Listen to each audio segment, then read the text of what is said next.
The motor tanker Front Sunda is leaving Hawaii and heading for the Arabian Gulf to load cargo. 6 days later, the ship was involved in a catastrophe. That catastrophe should never have happened.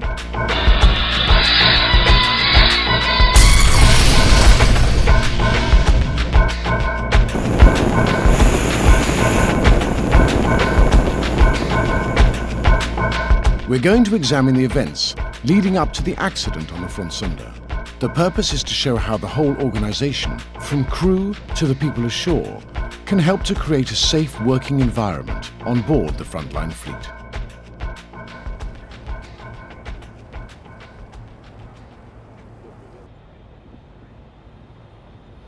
When the vessel left Honolulu, the crew had decided to do maintenance in the tanks, tank wash and entry, mainly to check A, condition of the tank, and B, repair some leaks on the valve hydraulics. Tank cleaning and gas freeing are both critical tasks and definitely not routine work. Such operations involve enclosed space entry, risk of explosion, and are deeply influenced by the ship manager's instructions on how they should be prioritized and performed. The safety culture on board is greatly influenced by the land organization and how they prioritize safety in relation to operational and commercial interests.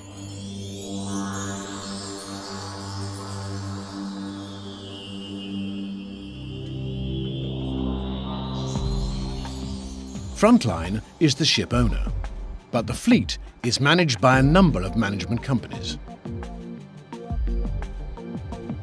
This poses a challenge in achieving a uniform safety culture. From accident investigations, we know that seafarers will often perceive the commercial pressure to be much stronger than originally intended by the land organization. The crew's communication with the land organization and the superintendents is often focused on operational matters. This could result in seafarers who are more focused on getting the job done than getting it done safely and according to procedures. Therefore, back in 2000, Frontline started the Quality Safety Project to get a distinct safety culture in the whole organization. So, with an owner who focuses on safety, a management who knows Frontline's ambitions, and a crew who know the principles, why didn't anyone on board the Front Sunda see the dangers and interfere before the accident occurred? In the accident report, the master was characterized as being silent and not a natural leader. He was experienced, but his knowledge was not used in the critical operations on board. This was by no means a problem for the Front Sunda alone. The captain's administrative burden increases every year, and this may take their focus away from critical operations. There were 2 chief officers on board. Neither were experienced. Come on, bridge, please. So ideally, the captain should have been the mentor to the 2 chief officers. In this case, it was more a case he left them to do their own thing and was not as involved as he should have been. The more junior of the 2 is actually in command. He's the one that has been sailing on the ship for the past 4 months. The other guy has a little bit more experience. As far as tank washing and gas freeing a crude tanker, neither of them were experienced in the process, so there was no clear leadership between the 2. One had only recently signed on, and it was his first trip on board a Frontline vessel. He was overloaded with paperwork and failed to focus on the operations on deck. The majority of junior officers and ratings working on Frontline ships are from the Philippines. The competence of Filipino seamen has increased radically in recent years. Focus on training and education has been great, and the nation has a long and proud tradition in commercial sailing. But there are some challenges that are very easy to forget. In some cultures, it is very difficult to correct or question a superior's actions. And here, we are at the heart of one of the most important issues. How to make a crew member speak up when he sees something that alarms him. If we want to address the problem, We need to understand the situation of the majority of the crews. Their jobs are of vital importance, not only to themselves, but also their whole family. Each worker often supports a large number of people at home, and his relatives are totally dependent on his income. This makes it difficult to speak up. In addition, crew members are often on short-term contracts and are dependent on good appraisal reports. Because of this, seamen will sometimes close their eyes when safety is being jeopardized. The possible consequences of opposing a senior officer stops them from speaking up.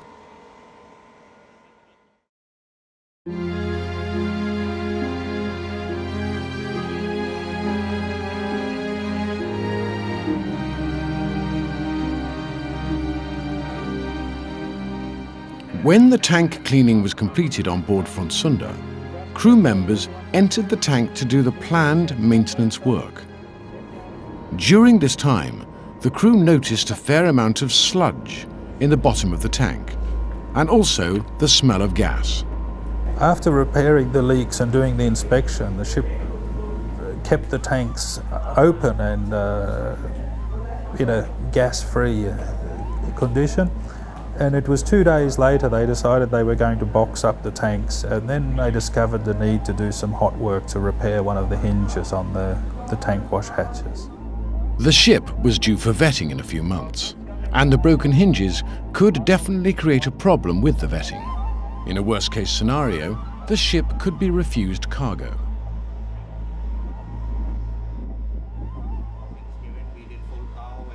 The decision was taken to make permanent weld repairs and go ahead with the work immediately. The master left the recently signed-on chief officer in charge of the operation.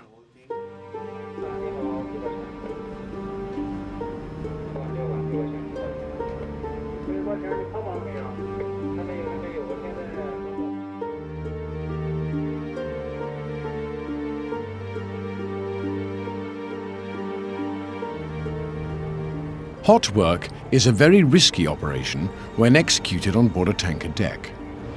Everybody should therefore act very carefully and follow the procedures to the letter. As we know in hindsight, the management company was not consulted or informed of the planned operation. The work permit and the checklist were used as pre-prepared forms rather than using them as they were intended. None of the people who were to carry out the operation on deck took part in the planning of the job, or were given information about the risk involved. Additionally, as far as we know, nobody spoke out on any of these matters. When hot work is done on deck, it is of vital importance that there is no remaining gas in the tanks. The crew started measuring for gas content, but in this operation, they made some major mistakes. They used some faulty couplings and a hose that only reached halfway down. They should have foreseen that these factors would give them an incorrect reading, and the breaches of procedure must have been evident for quite a few of the crew members. We know the tank hadn't been desludged.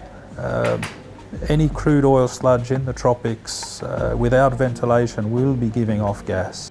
I think it's inevitable that there must have been doubts in some people's minds that this was not going as it should. So, with their lives at stake, what prevented them from reacting and speaking up? The crew begins the work on the hinges, and 3 of the 4 sets that needed welding are fixed without incident. But before they have a chance to finish, they have to break for tea. The accident is only minutes away. Meanwhile, the sludge at the bottom of the tank continues to generate gas in the intense tropical heat.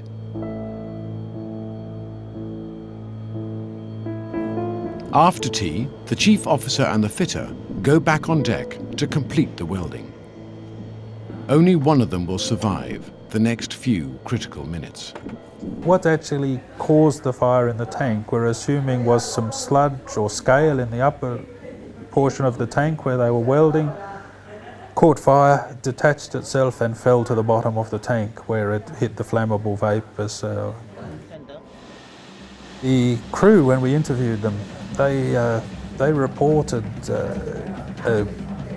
after starting the welding a whooshing noise, which was a large intake of air into the tank.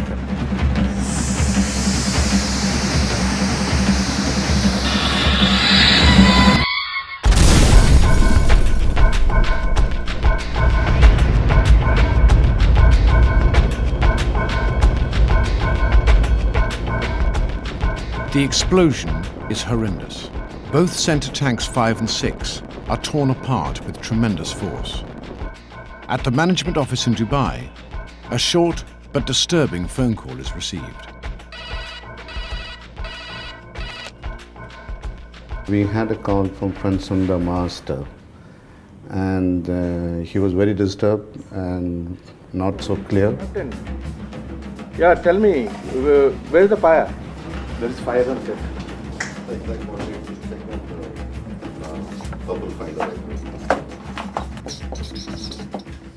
Okay, that's all we know now. Can we call the vessel again? Frontline, the owner, is also notified of the accident.